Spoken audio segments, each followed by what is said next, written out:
we're going to talk about Hellenism. So what is Hellenism and Hellenistic cultures? You're going to find out about it today, and you're going to see why this is important, because we're practicing Hellenism today. And if you never heard of Hellenism, you're going to learn a lot today, especially if you're a Christian. The term hell that you use in the Christian church derived from this culture, which predates the Bible itself. This is going to be a very informative lecture for you right here. So brothers and sisters, stay tuned and get ready to learn some stuff that's very powerful, man. Knowledge is power. Many of you probably live in a city or heard of a city called Helena. I'm from Alabama. There's also a city called Helena, Montana. And the cities that's called Helena, which there's many of them, they get their name from this culture also. Or you may have a friend or European friend whose name is Helen. You may know someone named Helen, where they get their name from this culture. And this is also where we get the word hell from. And this is going to be a lot of information that you're going to find very, very useful. So stay with me and let's get right into it. So what is Hellenization or Hellenism? It refers to the spread of Greek culture that had begun after the conquest of Alexander the Great in the 4th century BCE. So BCE means before the common era or before Christ to you Christians. See, the thing about BCE and BC is that if you're a Muslim, then you can't say before Christ. So people relate their time and base their calendars on their religion. So if your religion ain't accurate, then your whole time frame, your whole system gonna be off. We'll get into that in another lecture. Let's stay on Hellenism. Now, we just read what Hellenization or Hellenism is. It's basically the spread of Greek culture. When the Greeks first rose to power, when no such thing as Christianity. What they had was Hellenism. And I'm about to get into that more right now. Stay with me. You can pull up, go to Google and pull up Hellenistic culture, and you can learn a lot about this stuff yourself. You'll see that we still in Rome, y'all. We still in this Hellenistic culture. Now, we just read what the definition of Hellenism is. It's basically just the spread of Greek culture. Now, in case you haven't known, American is a Greek society. But let's continue on. So let's get into a little more information about Hellenism, about the history of Greece and the Hellenistic culture. I got a little information with you to read, so stay with me. Now, if you saw my other lectures about the Council of Nicaea and about Serapis, you can tie them into this one, and you can see how we're still in Hellenistic culture today. You can tie all of this stuff in together and open your eyes and free your mind. Now listen to this. Here goes some more information I got for you about Hellenism. Check this out. The Hellenistic age marks the transformation of Greek society from the localized and introverted city-states to an open, cosmopolitan, and at times exuberant culture that permeated the entire Eastern Mediterranean and Southwest Asia. While the Hellenistic world incorporated a number of different people, Greek-thinking mores and way of life dominated the public affairs of the time. All aspects of culture took a Greek hue, with the Greek language being established as the official language of the Hellenistic world. So what they call the Hellenistic world, basically, if you're in any continent or land that's under Greek culture, then you're in a Hellenistic society. That would be America. For example, our culture comes to us from Greece. Most of the culture we get from this land comes from Rome and from Greece. All of Christianity comes from Rome and from Greece. Christianity is a Hellenistic religion. Now, as I go on into you, you're going to see plenty similarities between Christianity and Hellenism. And also, you're going to see plenty similarities between American society and Hellenism. And by the end of this lecture, you will be convinced that we are still in a Hellenistic society. So stay with me and let me read to you some more information about Hellenism. Now, basically where Hellenism is, I'm going to give you an example. When Rome was invading and going on crusades and conquests, that was called Hellenism. What you call a Christian crusades happened at a particular time in history. These crusades and this conquest for Rome to take over the world has been going on for a very long time. Now, we're talking about BCE right here when we're dealing with Hellenistic culture. What was Rome doing around the 300s BCE? They were still going around voyaging and conquesting the land.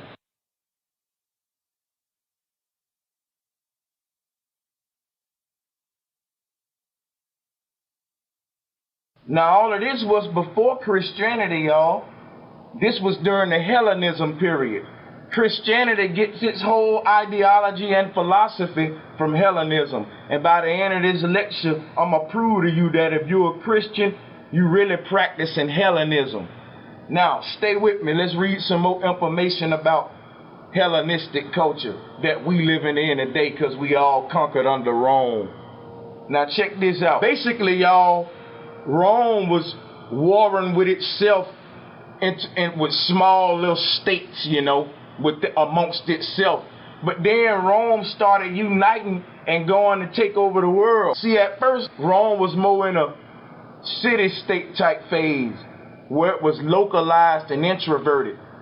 But Rome had grew and became more cosmopolitan and started to spread its culture around the world. And this became to be known as Hellenism.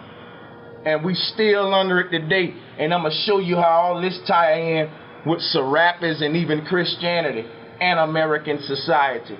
Now let's get on. Let's get into some more information about Hellenistic culture. Now this is around the time of Alexander, 323 BCE. Now let me read some to you. The autonomy of individual cities of the classical era gave way to the will of the large kingdoms that were led by one ruler. As Alexander left no apparent heir, his generals controlled the empire. So in other words, you see where it say Alexander left no apparent heir.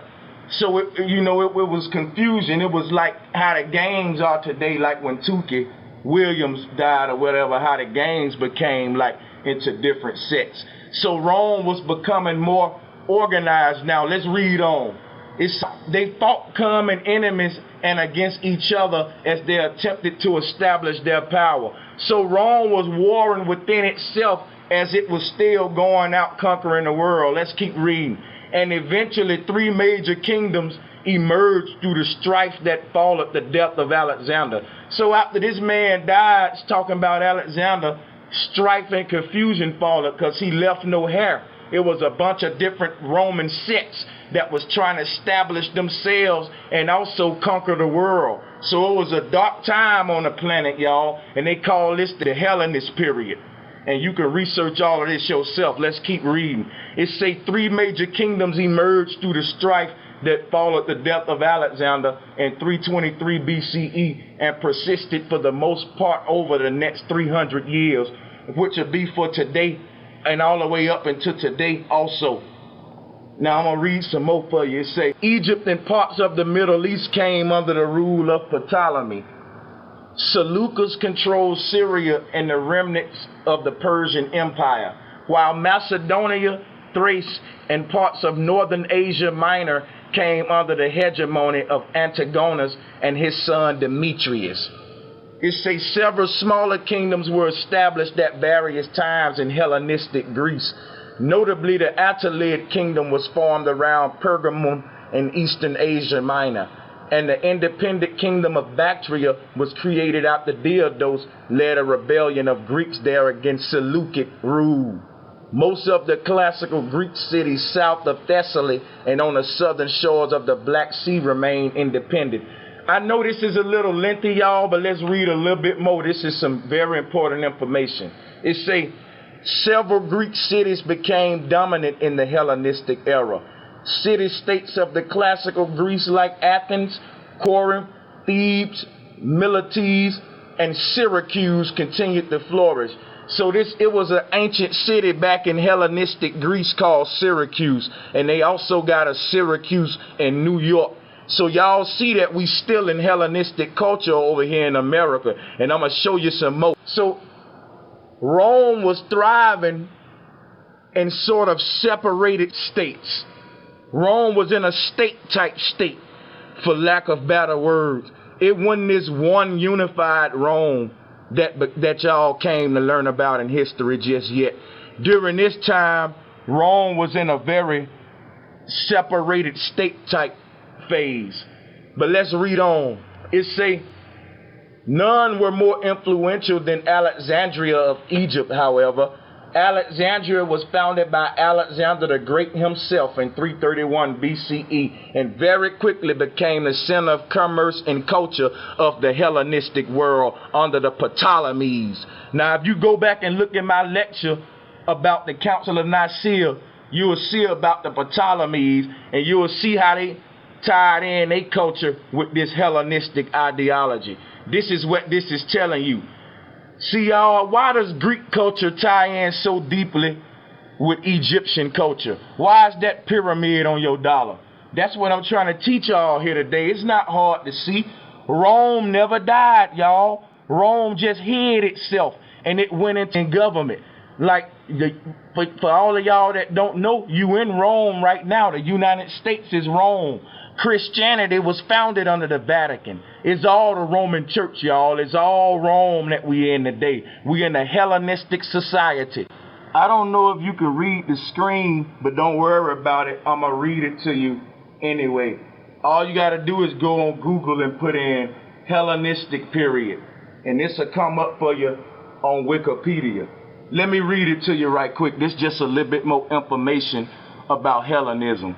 It say the Hellenistic period covers the period of ancient Greek, Hellenic history, and Mediterranean history between the death of Alexander the Great in 323 BC and the emergence of the Roman Empire as signified by the Battle of Actium in 31 BC and the subsequent conquest of Ptolemaic Egypt the following year. So y'all, what am I telling you? If you look at this, Alexander was ruling during the 300s. That was before Christ. Now what you got to remember so you don't get confused with the time frame here is that during this time, the Roman Empire was counting time backwards. So keep that in mind. So if it was 323 BC one year, the next year would have been 322 BC, and the next year would have been 321 BC. So during this time, for some foolish reason, Rome was counting time backwards during these years. Now, when they got back to zero, that would have been AD, which doesn't mean after death. AD means aqua domini, which means the year of our Lord. That's Latin for year of our Lord.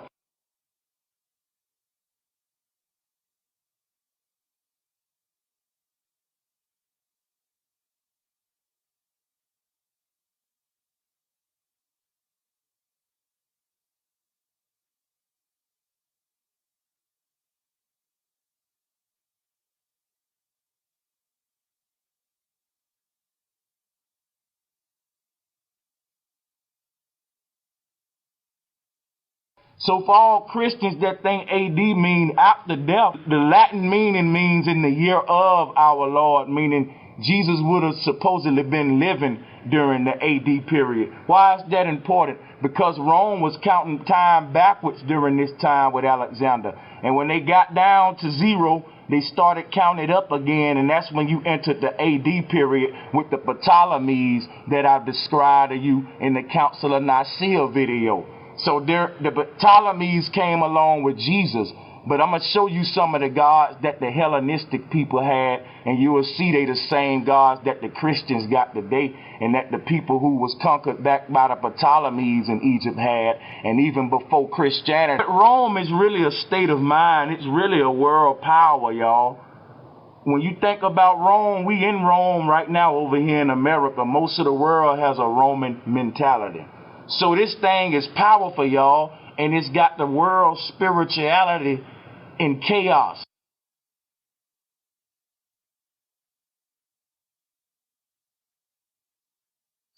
Now let me get to you back with this Hellenism and show y'all this foolishness that we under today. And remember what I said about the timeline. They was counted down and they started counted back up again. That's why I say between the death of Alexander the Great in 323 BC and the emergence of the Roman Empire as signified by the Battle of Actium in 31 BC. So you went from 323 BC to 31 BC because they was count time down. That's important to know, y'all. See, Christians don't want to go through all of this, y'all. They don't want to go through all of this research to free their mind. They rather just believe the foolishness, believe all of this foolishness, and I'm breaking it down to y'all right here, showing you the knowledge and the facts so y'all don't have to hoop and holler and go through all that fear tactics and spookism about a red dragon and some burning fire. I'm showing you what Hellenism is, what hell is. You in hell right now. Now let me keep on going right here so I can free your mind. Check this out. It says, at this time, Greek cultural influence and power was at its peak in Europe, Africa, and Asia, experiencing prosperity and progress in the arts, exploration, literature, theater, architecture. Basically, y'all, Greek at this time was thriving. So they was coming from this little separated state phase to a world power to be reckoned with. And they was going around putting their foot down, forcing Hellenism on the world. Now, there's many different names for Hellenism. Christianity is one of them. But let's keep on going with this. But y'all, this right here is the Hellenistic period. I'm taking you back. I'm giving you some rare information right here. During this time right here, y'all, this was before Serapis. Now, I'm taking you back further than Serapis now if you saw my Council of Nicaea video. So, I'm taking you back further than Serapis on this one, y'all. I'm taking you to BC on this one. This is some good information. Now, check this out. It says, it is often considered a period of transition, sometimes even of decadence or degeneration, compared to the brilliance of the Greek classical era. The Hellenistic period saw the rise of new comedy, Alexandrian poetry, the Septuagint, and the philosophies of Stoicism and Epicureanism. Greek science was advanced by the works of the mathematician Euclid and the polymath Archimedes. The religious spirit expanded to include new gods, such as the Greco-Egyptian Serapis, Eastern deities such as Attis and Cybele, and the Greek adoption of Buddhism. Now check this out. This would see how all of these religions got their birth out of Hellenism? Don't that ought to tell y'all something? That all of these religions come from Hellenism. Think about that now. If you saw my Council of Nicaea video, I spoke about Serapis. This is right here, y'all, is how all of this stuff gets started, even the Roman Vatican.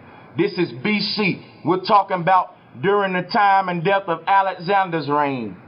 This is Hellenistic period. Now let's move on and get some more information. Okay, let me read some more information to you about Hellenistic culture, y'all. It say, the Hellenistic world is that world that was created after the conquest of the Near East by Alexander the Great at the end of the 4th century BC, and his conquest which extended from India all the way through Egypt. Y'all, we talking Europe, Asia, Egypt, India. We talking world conquest, y'all. And you think the Roman Empire just faded away. No, they conquered the world. You still in Rome today. Look at all of these religions that come from Hellenism. Can't y'all tie the knots together? I'm trying my best to free your mind. Help me out a little bit. Now let's read some more. It said, and his conquest, which extended from India all the way through Egypt, was divided into 3 main areas within 20 years after his death. And the 2 major areas that survived down to the 1st century BC would have been the Syrian kingdom, the Seleucid kingdom, and the Ptolemaic kingdom, which survived in Egypt, which was finally taken over by Rome in 31 BC. What did I tell y'all? Look at them kingdoms. And you still in the Ptolemaic kingdom today. They telling you these kingdoms went away or was conquered. These lands you own today, how you think they get their power? You think a bunch of Indians just came around and said, we want y'all to take over? I'm showing you how all of this stuff happened way back in history. See, most of y'all history only go back a little bit. Most of you never heard about Hellenistic culture, but you use the word hell every day. Most of you live in a city called Helena.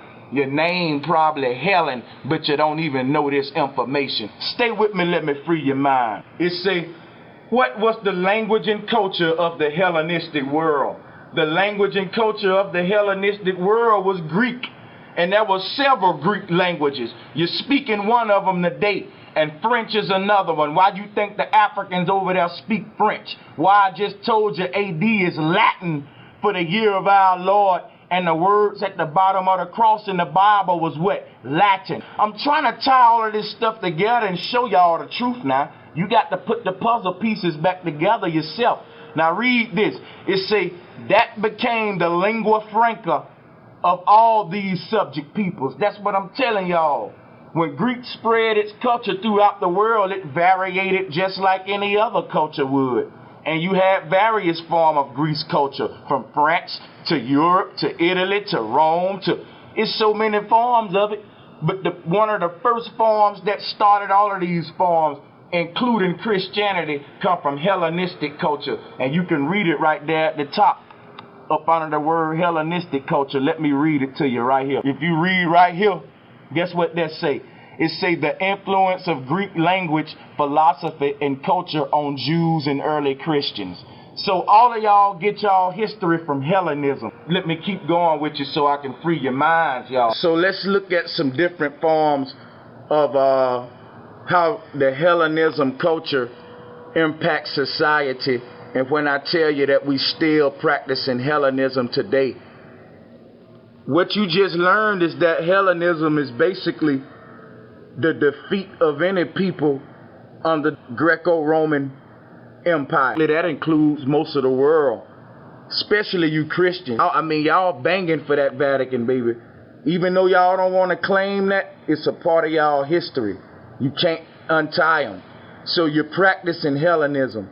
Now, what are we looking at in front of the screen? Origin of name Helen. Everybody knows somebody named Helen or heard of it. So let's get some information on where that name come from. It comes from Hellenism, what I'm telling you right now. The name Helen is a Greek baby name. In Greek, the meaning of the name Helen is shining light, the bright one, Helen of Troy, whose elopement or whatever with Paris sparked the Trojan War, was the daughter of Zeus. Zeus is where you get Jesus from. So I'm showing you where all of these gods come from. It all originated from Hellenism. This is the root of it.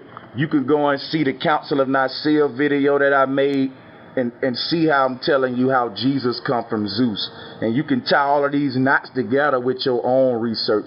But I just wanted to show you this Helen right here because everybody knows somebody named Helen but never probably knew where it originated from. And since I'm doing this lecture on Hellenism, I had to throw that in there. So let's move on. Here's another word that derived from the Hellenistic culture.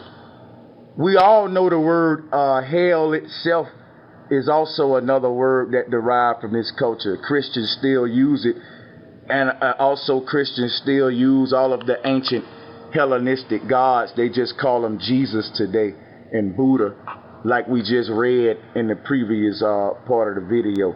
But now here's another word derivation of the term Helen or Hellenization or Hellenist. Hellenization, let's read, is the historical spread of ancient Greek culture. Simple, y'all. That's all Hellenization is. It's the historical spread of ancient Greek culture and to a lesser extent language over 40 peoples.